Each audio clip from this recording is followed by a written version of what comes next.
আসসালামু আলাইকুম প্রিয় দর্শক, অন্তর্বর্তীকালীন সরকার তার উপদেষ্টা পরিষদের কলেবর বাড়িয়েছে।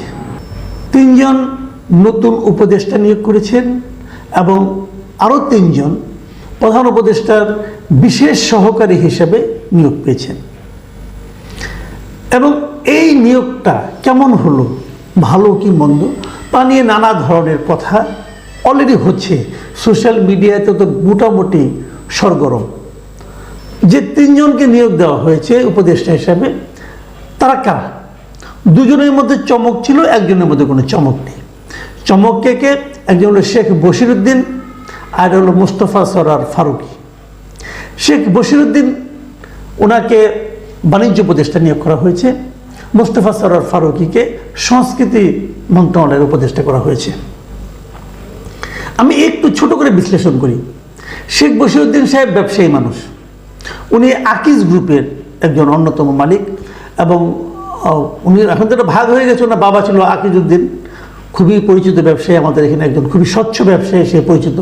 তার ছেলেরা এক একজন এক এক দিকে বিখ্যাত। এই শেখ বশিরউদ্দিনের এক ভাই ছিল শেখ আফিলউদ্দিন, উনি আওয়ামী লীগের এমপি ছিলেন একাধিকবার। এবং এই যে এবার অভ্যুত্থান হলো, গণ অভ্যুত্থানের ফলে শেখ আফিলউদ্দিনের বিরুদ্ধে মামলা হয়েছে। এবং ইন্টারেস্টিং হলো, শেখ বশিরউদ্দিনের বিরুদ্ধে একটা মামলা আছে, মানে ওনার বিরুদ্ধে মামলা করা হয়েছে এই আন্দোলনকে কেন্দ্র করে। তার মানে উনি আন্দোলনের সঙ্গে খুব সম্পৃক্ত ছিলেন, এটা বলার কোনো সুযোগ নাই। ওনাকে এই ব্যাপারে জিজ্ঞাসা করা হয়েছিল। উনি যে জবাবটা দিয়েছেন, সেই জবাবটা আপনাদের একটু আমি পড়ে শোনাতে চাই। উনি কি বলেছেন? ওনার বিরুদ্ধে বলা হয়েছে যে আপনার বিরুদ্ধে মামলা আছে কেন? উনি উত্তর দিয়েছেন, আমি খুব ভালো জানি না, আমার লিগ্যাল টিম ব্যাপারটা দেখছে। ওনার লিগ্যাল টিম ব্যাপারটা দেখবে, এটা লিগ্যালি ফেস করা হবে। তার মানে যদি এই গণ আন্দোলন কেন্দ্রিক কোনো মামলায় কেউ আসামি হয়, তাহলে তাকে খুব বেশি একটা বন্ধ লোক বলা যাবে না, তাকে সন্দেহ করা যাবে না, কারণ তাদের লিগ্যাল টিম এটা দেখবে। তার মানে উনি ছেড়ে দিয়েছেন বিষয়টা আইনের উপর, আইন আদালতের উপর।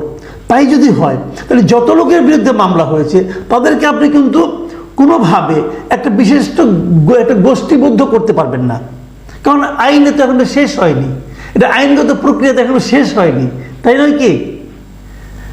আর ওনার ভাইয়ের বিরুদ্ধে মামলা হয়েছে। আমি সোশ্যাল মিডিয়ায় দেখলাম, অনেকে বললেন এখন ওনার ভাইয়ের বিরুদ্ধে বোধহয় কোনো গ্রেপ্তারি পরোয়ানা ওনার নাও আসতে পারে, কারণ ভাই উপদেষ্টা হয়ে গেছেন, পাওয়ারফুল উপদেষ্টা, টাকা পয়সাও আছে, হতে পারে।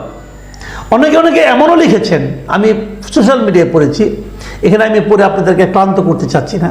তখন এমনও বলা হয়েছে যে এখানে কিন্তু ধনী মানুষ, টাকা পয়সা লেনদেন হতেই পারে, হয়তো এভাবে উনি হয়ে গেছেন।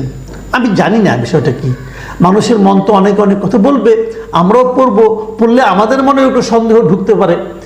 গণ অভ্যুত্থান নিয়ে, গণ আন্দোলন নিয়ে, বৈষম্যবিরোধী ছাত্রদের যে আন্দোলন, সে আন্দোলন সম্পর্কে ওনাকে প্রশ্ন করেছিল আজকে সাংবাদিকরা। উনি কি জবাব দিয়েছেন? যারা আন্দোলন করেছে তাদের আবেগের সঙ্গে আমার কোনো দ্বিমত নেই, আবেগ সঠিক। মানে যারা আন্দোলন করেছে, আন্দোলন মানে হাসিনাকে ক্ষমতা থেকে নামাতে যারা আন্দোলন করেছে, তাদের যে আবেগ ছিল, সে আবেগের সঙ্গে ওনার কোনো দ্বিমত নেই, এই আবেগ সঠিক ছিল। আমার খুব জানতে ইচ্ছা করে, আপনি এই গণ আন্দোলনে সম্পৃক্ত ছাত্ররা কেবল আবেগ নির্ভর কাজ করেছে, কেবল আবেগ, এখানে আপনি আর কিছু খুঁজে পেলেন না। এরা সবাই ইমোশনাল ফুল।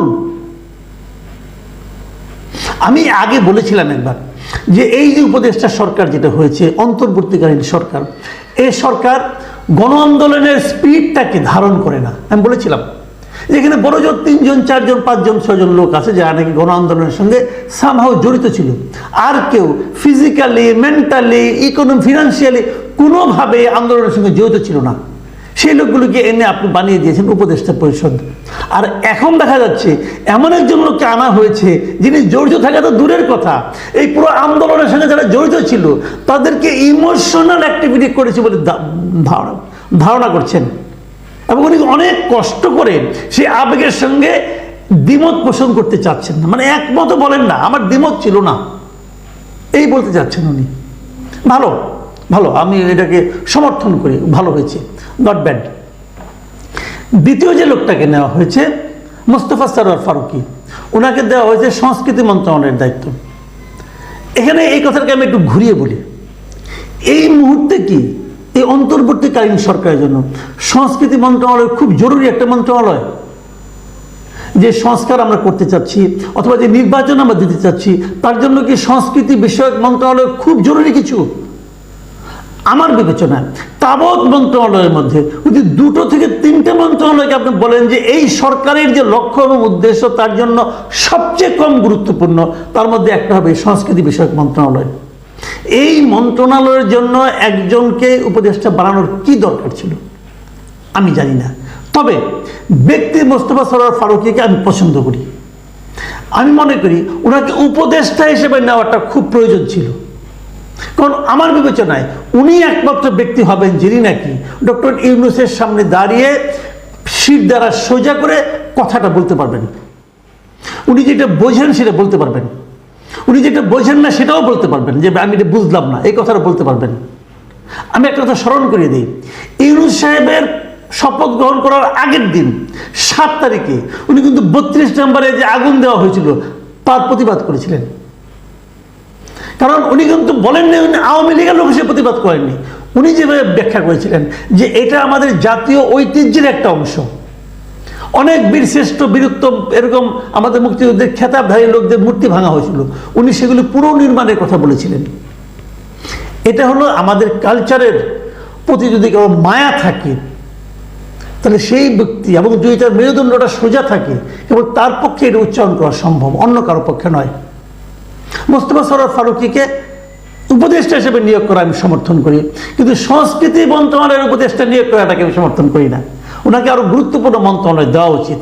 সংস্কৃতি বিষয়ক মন্ত্রণালয়টা একদিন আসিফ নজরুলের হাতে ছিল, ঠিকই ছিল, কোনো সমস্যা নাই, উনি ওনার অন্য অন্য কাজের ফাঁকে দেখতে পারতেন। মোস্তফা সরোয়ার ফারুকী যথেষ্ট মেধাবী লোক, উনি অন্য মন্ত্রণালয় সামলাতে পারবেন, আমি এটা মনে করি। তৃতীয় যে ব্যক্তিটা মাহফুজ আলম, উনি যদিও একদিন প্রধান উপদেষ্টার বিশেষ সহকারী ছিলেন, উনি তো ছিলেনই, উনি খুব পাওয়ারফুল জায়গায় ছিলেন। বরঞ্চ আমি মনে করি ওনাকে মন্ত্রণালয় একটা উপদেষ্টা বানিয়ে একটা বিশেষ মন্ত্রণালয় দেওয়াটা, উনি হয়তো আনহ্যাপি হতে পারেন। উনি ভাবেন আগে সব মন্ত্রণালয়ের উপর মাতব্বরি করতাম, এখন তো সবগুলির উপর পারবো না, একটার উপর মাতব্বরি করতে হবে। হয়তো ওনার আনহ্যাপিনেসের কারণে হয়তো বা ওনাকে এখনো কোনো পোর্টফোলিও দেওয়া হয় নাই, আমি জানি না, নাকি উনি এখনো প্রধান উপদেষ্টার দপ্তরে সেই ছড়ি ঘোরাবেন কিনা আমি বলতে পারবো না। তবে ওনার কিছু কর্মকাণ্ড আমার কাছে ঠিক গ্রহণযোগ্য মনে হয় না, সেগুলো নিয়ে আমি একটু পরে আলাপ করব। আজকে এমনি বড় হয়ে গেছে, আরও 3 জন সম্পর্কে কথা বলতে হবে, তো কাজে এটা আপাতত রাখছি। ওনাকে না আরেকদিন একটা আলাদা একটা সেপারেট অনুষ্ঠান করা যেতে পারে, সেটা আমি বলবো ইনশাল্লাহ যদি থাকি। আর যে 3 জনকে প্রতিমন্ত্রী পদমর্যাদায় প্রধান উপদেষ্টা বিশেষ সহকারী নিয়োগ করা হয়েছে, তাদের মধ্যে একজনকে নিয়ে আমি বেশি কথা বলবো, ইনি হলেন খুদা বক্স চৌধুরী। ওনাকে স্বরাষ্ট্র মন্ত্রণালয়ের দায়িত্ব দেওয়া হয়েছে। আমি জেনেছি উনি বেশ পড়াশোনা করা লোক, ওনার সম্বন্ধে আমি কিছু খোঁজ খবর নিয়েছি, হয়তো কিছু ওনার মানে সততাও আছে, উনি ভদ্রলোক, বিশেষ ভদ্রলোক, এবং ওনাকে অপছন্দ করার মধ্যে খুব বেশি কিছু নাই। কিন্তু ওনার উনি যথেষ্ট সচেতন, এটাও জানি, লেখাপড়াও জানেন, এটাও জানি। কিন্তু ওনাকে নিয়ে আমার একটা বড় সমস্যা অন্য জায়গাটার কথা, সেটাই আমি বলি।